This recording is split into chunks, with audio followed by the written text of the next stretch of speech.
Une histoire pertinente aujourd'hui. Comprenez bien. Une dame au foyer était tellement fatiguée du comportement de son mari. Il a dit, ça c'est un mauvais monsieur. J'en ai assez. Je ne fais que souffrir. Et finalement, il va prendre la décision d'aller voir sa maman. Vous savez, il y a des mères. Quand elle arrive, elle dit à sa mère, regarde. Elle expose les défauts de son mari, comme aujourd'hui on ne cesse de le dire d'ailleurs, de décrier les défauts des hommes. Elle dit, regarde mon mari, il n'y a pas d'attention, il ne me donne pas l'argent, il ne prend pas soin de moi, c'est un mauvais, c'est un méchant. J'ai fait tout ce que je pouvais faire, ça ne tient pas. Vraiment, j'aimerais que cet homme, que Dieu le reprenne, qu'il meure. Alors, la maman va lui dire, il n'y a pas de problème, ma fille. Je vais t'aider à te débarrasser de ces messieurs méchants, mal appris. Qu'est-ce qui va se passer?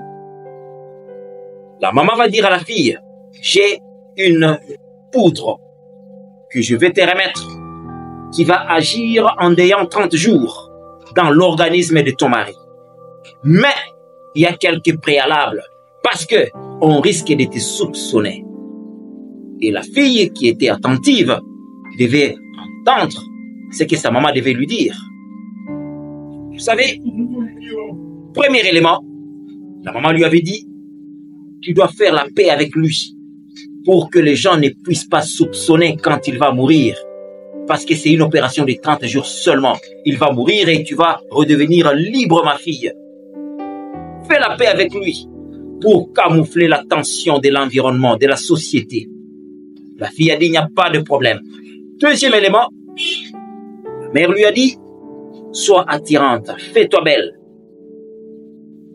Troisième élément, la mère lui a dit, tu dois vraiment prendre soin de ton mari. Parce que si tu arrêtes de prendre soin de ton mari maintenant, on dira que non, cette femme ne l'aimait pas.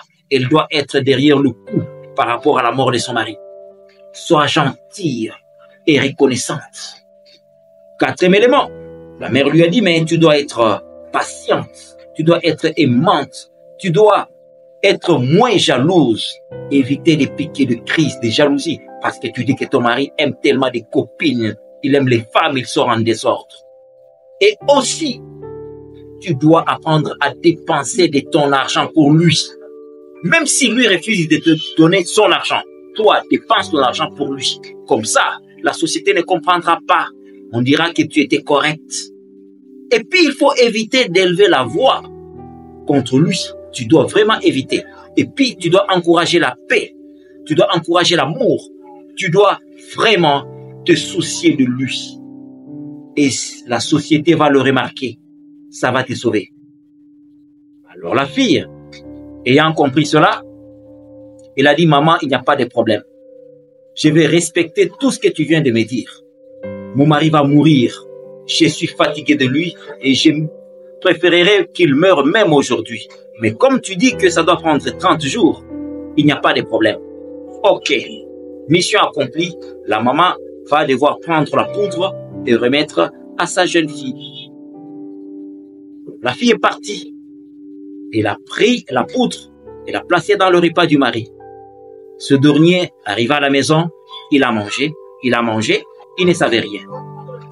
Et puis quelques jours, à peine, la fille est rentrée vers sa maman pour lui dire, mais maman, j'ai suivi tout ce que tu m'avais recommandé, mais je viens de remarquer que mon mari a tellement changé. Ça fait à peine 2 semaines et quelques jours, mais je ne veux plus qu'il puisse mourir.